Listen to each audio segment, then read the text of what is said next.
that's what this thing of entrepreneurship does to you. But, deciding to take that leap, it's the best decision I think I've ever made, because it not only shows you what capabilities you have, but it also shows you that those capabilities can always be pushed. This is The Entrepreneur Way with Neil Ball. Unlocking the secrets of successful entrepreneurs 7 days a week. Subscribe to our podcast and follow us on Twitter at Neil D. Ball. Napoleon Hill said the power of the mastermind is the driving force. To discover how you can unlock the potential in your business using the power of a mastermind, go to mastermindunlimited.com. And now, here is your host, Neil Ball. Hello, it's Neil Ball. Thank you so much for joining me today on The Entrepreneur Way. The Entrepreneur Way is about the entrepreneur's journey, the vision, the mindset, the commitment, the sacrifice, failures, and successes. I am so excited to bring you our special guest today, Sam Bagdassarian. But before I introduce you to him, I have a little quote for you. Francis Bacon said, "Who questions much shall learn much and retain much." The Entrepreneur Way asks the questions so we all get the insight, inspiration and ideas to apply in our businesses. Sam, welcome to the show. Are you ready to share your version of the Entrepreneur Way with us? Most definitely. Thank you, Neil, for having me. Well, thank you for being on the show, Sam. Sam Bagdassarian is an entrepreneur and innovator who has had his roots in the technology sector all of his life. He comes to us today with his latest company, tattapic, which is providing a way for individuals to try a replica of their custom tattoo before they commit for life.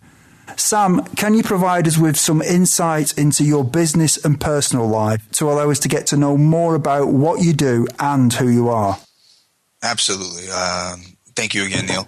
Hi, guys. My name is Sam Bagdassarian, and I'm essentially the owner of tattapic.com. I'm born and raised out of Los Angeles, California, so that's essentially where we're based out of as well. I'm pretty much a normal guy. I'm very low key and down to earth, but I think I can say that one obsession I have is knowledge and the gaining of knowledge. I'm one of those people that I make sure I want to learn more than I know right now at this very second. So if you think about it, I'm probably one of those annoying individuals that is asking a lot of questions, needs facts to be overturned. I'm just one of those people that always asks why. And it might not be verbalized, but it always happens in my head. And if I don't have the answer to something, I feel like there's a big void, and I do everything I can to figure it out. So that's the challenge that I love. With tattapic, I started, at point A, and somehow we ended up where we are now. The idea came from, well, why is it so difficult to be able to produce custom temporary tattoos? But I don't want to order 500 or 1,000, because most of the companies that were out always had a minimum order.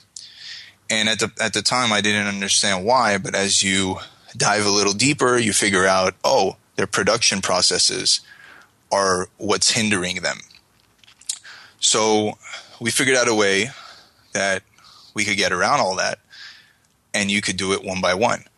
Now, there's a couple of companies doing it where you could order 1,000 or just one at a time. Not many, but their product quality was terrible as well. It was just essentially, it looked like a sticker that was on your skin. We decided that, you know what, we could take this one step further, and we came up with a solution. We call it Tat Be Real Potion, where it essentially brings your tattoo to life. You brush it on after you apply it, and it makes it look like the tattoo is actually under your skin. So we gave the real factor. We put the real factor into the product as well. And, this thing turned into, well, you're not ever going to buy a car without test driving it. That's insane. Why would you ever get a tattoo, which a tattoo is going to stay with you longer than a car in most cases? Why would you not be able to try that on before you get it inked on for life? We just wanted to essentially take, a bad decision out of people's hands, or just give them the ability to know this is exactly what I want, where I want it. Mm-hmm. Some people come back to us and say, man, I wish I put that on my thigh instead of my forearm, or whatever the case may be. And we give them that ability. Mm-hmm. And so that's where everything came from. Okay, thanks for that. And what do you enjoy most about what you do, Sam? This is a good question. I think having the ability to turn nothing into something is what really gets me going. People think the idea is actually the golden ticket, but it's really not. An idea without execution means nothing. So taking that idea, which is essentially nothing on its own, and executing on it and turning it into something is why I love doing what I do. Mm-hmm. I mean, you sound like the classic case of the entrepreneur who spotted an opportunity and gone for it with this, doesn't it? So, because you obviously, with what you're talking about there, from what you're saying, it sounds like you couldn't get these things individually made, and you found a way of doing it, which is just fantastic. So, right. So, what is it that drives you? I would say this is actually kind of weird, but the failures, because failures take things down to a very primitive level. It forces you to essentially be cornered and make one of two decisions. You either give up, or you figure out a way to survive or find a solution. So it's almost like a fight or flight situation where you have to make the choice to either run away or stand up and fight. So it's the same exact thing with business and entrepreneurship. Mm-hmm. And how do you relax when you're not working in your business? Let's see. I mean, long drives are usually, they do the trick. Just time to myself without all the commotion is something that's a big thing as well. Family and friends always takes some of the edge off. But other than that, reading, writing, I work out, and believe it or not, laying down sometimes and just doing nothing does wonders. Mm. It's nice to do that sometimes. And do you have any entrepreneurial role models? I do. I would have to say directly would be my uncles and parents. I come from an immigrant family, and most immigrants come here with nothing, and they have to figure out a way. And I was essentially, when I look around, I see people who had to figure it out. They had no choice. I was lucky enough to have a choice, going to college, all these things. But when I take a look and see what they've done, they were the real heroes, essentially, because they came from nothing and they had to survive. So they did. Mm-hmm. And can we talk about the time before you were an entrepreneur? And can you tell us what difficulties you had to overcome when you started your business? This was my first step in entrepreneurship, and I'll be honest with you, everything. The answer to that, in short, is everything. Mm-hmm. But I don't want to discourage people or freak anyone out. Let me explain a little bit. Being an entrepreneur was not all that easy for me. I've always been one to have ideas, or to be able to know that this is something that'll work, but I didn't know how to bridge that gap. And for a long time, you were just stuck at a point where all you had was the idea. You didn't know how to move forward. And even if you did, you wondered, well, what if it's a waste of time? What if I do this and I fail? And there's many things that, would stop you along those lines. I would say that, in all honesty, I wasn't ready to be an entrepreneur. I needed to mature a little bit, and I needed to gain the willingness to just dive headfirst into the unknown. Mm-hmm. And that's what this thing of entrepreneurship does to you. But, deciding to take that leap, it's the best decision I think I've ever made, because it not only shows you what capabilities you have, but it also shows you that those capabilities can always be pushed. Mm-hmm. And how did you actually, when you came up with these difficulties along the way that you obviously talked about there, how did you overcome them? What was it you did to overcome them? Well, to answer that question, I would say, well, I gave you a general overview there, but let me pinpoint it a little bit more. I would say the most difficult thing was overcoming being overwhelmed with everything that needed to be done. Mm-hmm. So, I came to find out that with entrepreneurship, there's never a dull day. Every day feels like you're tackling the world's problems. And again, that's not to scare anyone, that you should actually accept that, because you learn to love it. And if you don't, it kind of swallows you. But you have to know that, it's easy to look at a picture, a high-level picture, or even me, sometimes, before I would drive down the street and I would see a huge paint store. It's a paint store, But you ask yourself, how did you get to this point where your paint store is the size of a factory? You can never compare where you are with where someone else is, because you weren't there when they were the size of a bathroom. Mm-hmm. You know what I mean? So how I overcame that was breaking the bigger picture down into very small portions and tackling each one as I could. And once you do that, you look back, and it doesn't take too long, but you look back and you realize you came a long way. So that's how I did it. That's a great way of explaining it. And did you have any doubts that delayed you starting your business? Yeah, I absolutely had doubts. I would say fear of failure to some degree is felt by everybody, even me. And I was coming from a place where, I've been in tech, so I've worked, for the smallest companies. And take the flip side to that, I've worked for very big, if not one of the biggest companies, tech companies out there, at least at the time. And you're looking at things like, well, I'm going to leave this thing that we, worked so hard to get to, and basically shift and kind of start over. So that was probably the biggest thing for me. But yeah, I would have to say that it was essentially, if you bring it down, it's still, a fear, so I would say fear would be the biggest that I needed to overcome. And to overcome it, I stopped looking at things like they were there, like failure, things are either successes or failures. I stopped looking at things like that, because I started looking at things like everything is an experiment.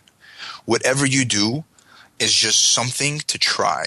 It doesn't matter if it works or if it succeeds. Of course, everybody wants something to work. But when you start looking at things like it's an experiment, some experiments fail and some succeed. That's the nature of an experiment. So that's perfectly normal. A lot of it is a societal pressure where it's you either are a success and you're the man, or you're not. It's you got to get that notion out of your head. At least I did. And what helped me in starting to think like that was, think about it. I mean, the smartest people in the world, the people that changed the world, Thomas Edison, for example, he made 1,000 unsuccessful attempts at inventing the light bulb. But most people will stop trying after the first, and they'll go back to the way they were used to. Yeah, that's very true. That. What mistakes did you make that slowed your journey? Right off the top of my head, I think a big mistake from the start was trying to make everything perfect. And, from the smallest thing to the biggest thing, from the website to the business plan to just about everything else, I'm a little bit of a perfectionist, but in entrepreneurship, there is no such thing really, at least not off the bat. With entrepreneurship, I learned that there is a window that you need to capitalize on. The most important thing isn't having everything be perfect. It's actually just getting started. I say that because rarely does something end up the way it was first drawn up.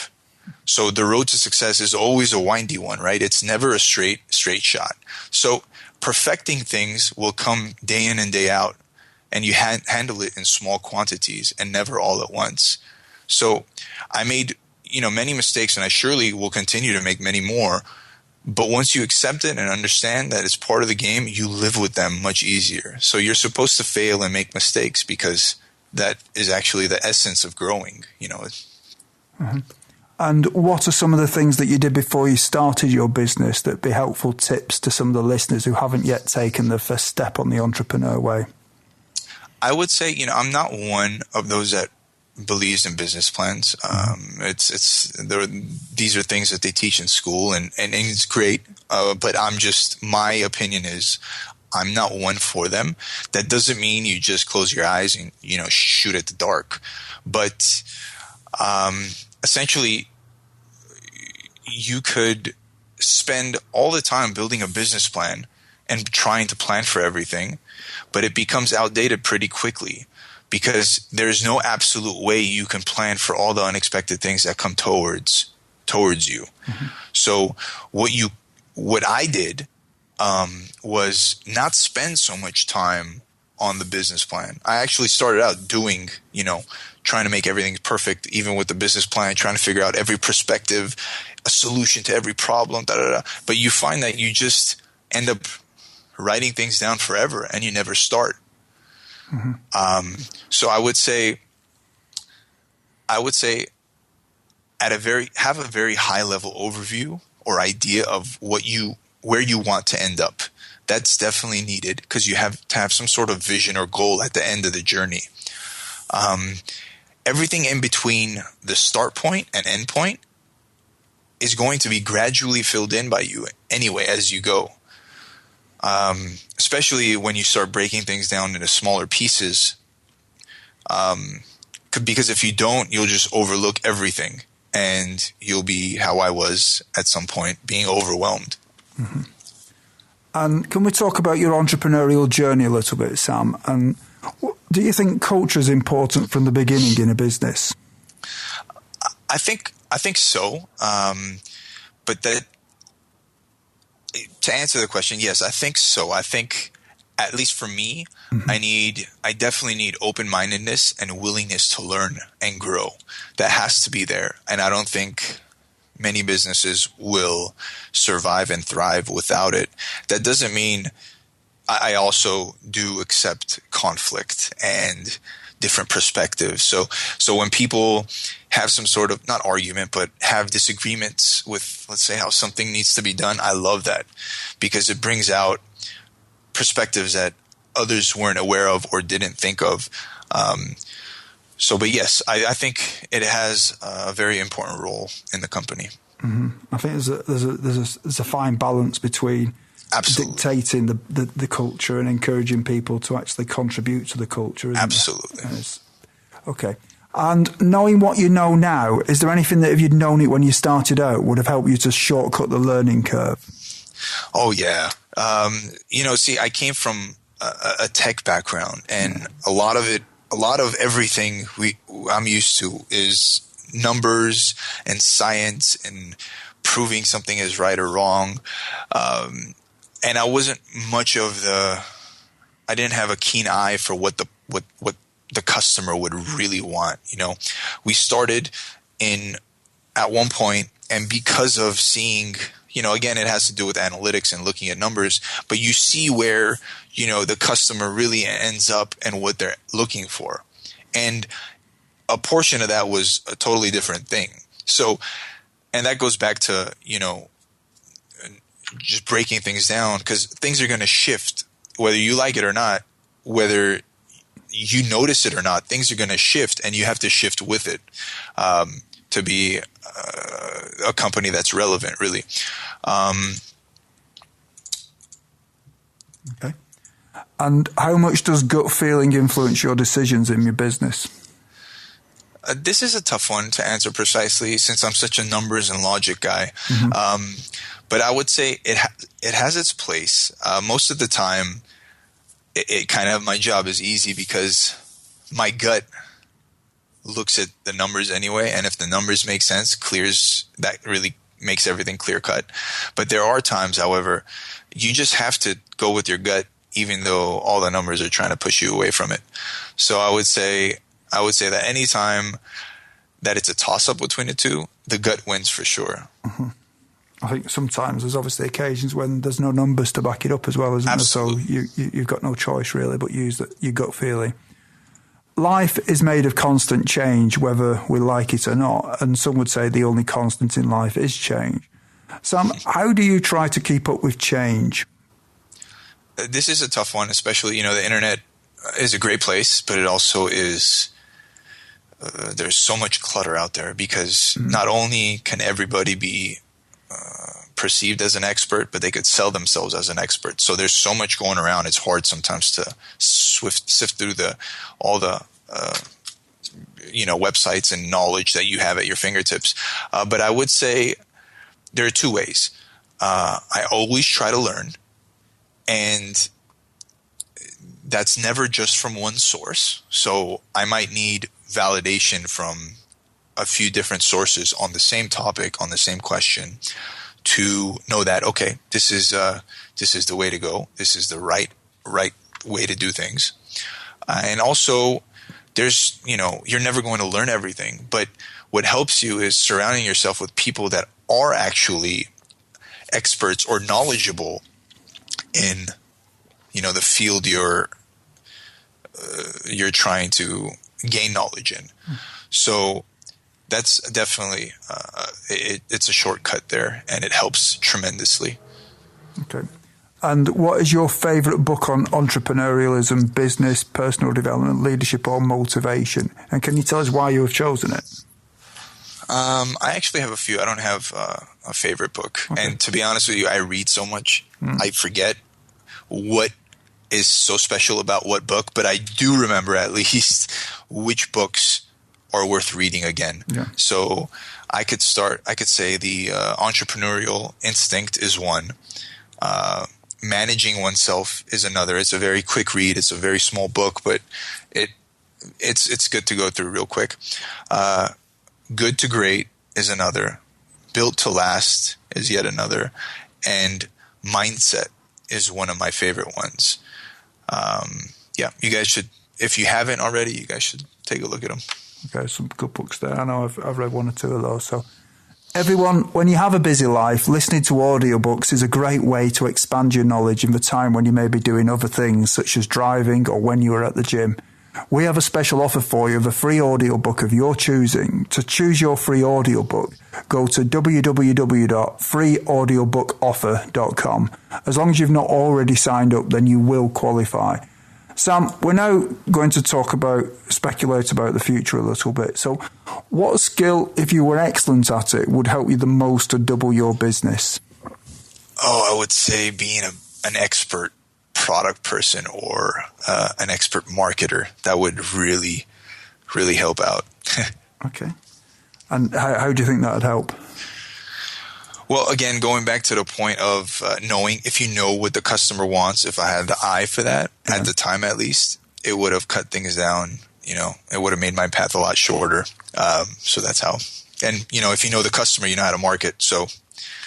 Yeah. So how do you find out what the customer wants? Have you got some kind of way of doing that? Well, I should have done it a smarter way by letting someone else handle that was an expert in that field. But, after going through and exhausting, I don't know how many different options and different avenues, we finally got to a few that work. So it was a matter of just trying, seeing it failed. It didn't work. Try another one.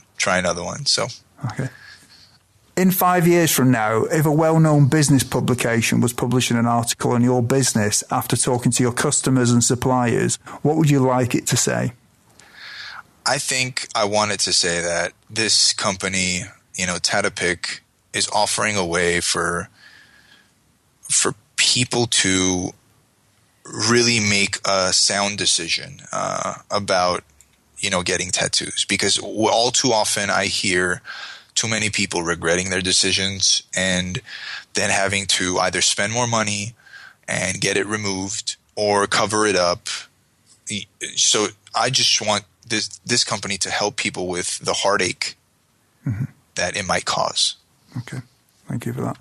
We're now at the part of the show where you share 3 golden nuggets with us. So the first one is, can you share what your favorite quote with us and tell us how you've applied it? Sure. Well, I don't know who said it exactly. I know many different people have their own spins on it, but it's something along the lines of, you're not in competition with anybody except yourself, and plan to outdo your past, not other people. And as far as application, it's essentially my motto, not just in business, but in life. I always try to learn more, do more. And it's not to, it's to better me as a person. It has really nothing to do with monetary gains or, I don't know, climbing up the ladder in society. It has nothing to do with that. It's just really, I feel good when I do everything I can to make myself smarter, because at the end of the day, knowledge is one of the few things nobody else can take away from you. Do you have a favorite online resource that you can share with us? Yeah, I think it has to be Google. I hope nobody could ever see the Google history that I have, because some of the questions I ask are so crazy. But again, it goes back to just trying to know everything. So yeah, it's an awesome tool, isn't it? It's something that everyone takes for granted, isn't it? Yeah, absolutely. Yeah. And what is your best advice to other entrepreneurs? Just start, guys. Just start. Don't question so much, because again, things shift. Your mindset might shift, but once you're committed into something, you'll be amazed at, it's scary when you see the power you have when you put your mind to something. Whether it ends up being like how you thought it would be when you started, or you find yourself on a completely different path. You wouldn't end up where you were or where you are if you didn't start all the way back in the beginning. So just do it. Everybody has the power to. Just do it. That's the best advice I could give you. Just start. Mm-hmm. Everyone, if you didn't manage to get a note of Sam's favourite resource or his favourite book, then you can find the links on Sam's show notes page. Just go to theentrepreneurway.com and search for Sam or Sam Bagdassarian in the search box. Sam, is there anything else that you'd like to add about your business? I would say that we're selling this off as, you could try it before you buy it. But whether this is a serious situation, a more serious, use of the product or the service, or it's something like, you have a kid's birthday party and there's events, or if you just want to try it out for a fashion statement, these are all things for the company is also there for self-expression. So without self-expression, we pretty much can be bucketed into stereotypes. So I would just say that this is both for serious occasions and the less serious. So it's just fun. It's fun. At the end of the day, temporary tattoos are also fun. So. Mm-hmm. Sam, it's been an absolute honour having you on the show. You've really provided us with some useful insight into the entrepreneur way, and you've inspired us all. So thank you for coming on the show. No, thank you so much, Neil, for having me. And thank you, everyone, for listening. You're welcome. Thank you. Thank you for listening to The Entrepreneur Way. Subscribe to our podcast and follow us on Twitter @Neil D. Ball.